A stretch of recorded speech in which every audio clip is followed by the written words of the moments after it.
I'm going to bring in the elephant in my room, which is China, because I think their messaging this year, I'm going to say, it has been fantastic. The New York Times just did a big piece on how China is influencing the influencers, as the headline, and speaking about their strength in promoting their messaging, a consistent messaging of, we're bringing prosperity to our people, it's great here, the West is wrong to criticize us because look at you, at your prison system, at your racism, at your persecution of Julian Assange.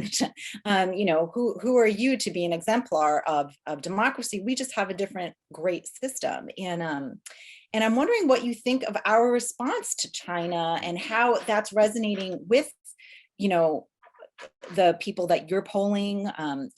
Is the message that, we need to do something about China there, or are people just happy to continue to buy from China because it's cheaper in an era where prices are totally out of control?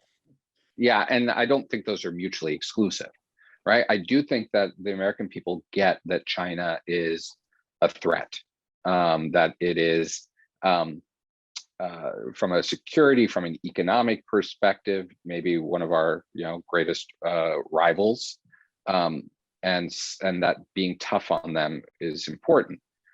At the same time, with inflation where it is, I don't think they want anything that's going to further drive prices up. I don't think the Trump administration's trade policies were particularly popular, right? That starting a trade war was not particularly popular. So I think people like to say, yeah, we need to get tough on China, but what that means, nobody really knows. They don't like the idea of another country surpassing the United States as a global leader, but how to deal with that, most people have no idea. I think 2020 and 2021 were great years for China, right? 2020 and 2021 in the United States were good years for China, right, in their messaging, because for a lot of the things you just talked about, the racial unrest in the summer of 2020, the 2020 presidential election, and the aftermath of that culminating in January 6th, and the relative numbers in COVID cases in the two countries, right? Those three things right there gave China tremendous talking points. And they were smart. They were smart in how they went about it. I spoke to a number of political leaders and political operatives in Eastern Europe in early to mid 21 who were telling us about the volume of vaccine China was sending into their countries, the vaccine diplomacy that they were doing at a time when we are struggling to get Americans vaccinated, right? China was serving the rest of the world, and they beat the United States to the punch in that.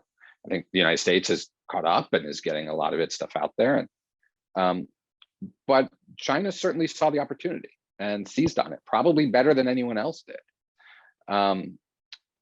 What does that mean for our domestic politics? I don't know.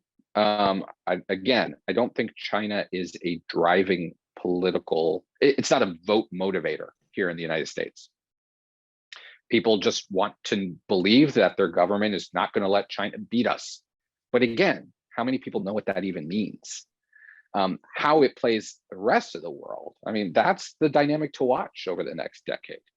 Is does China begin to surpass us in on the world stage in terms of how it approaches building alliances and partnerships? We'll have to see.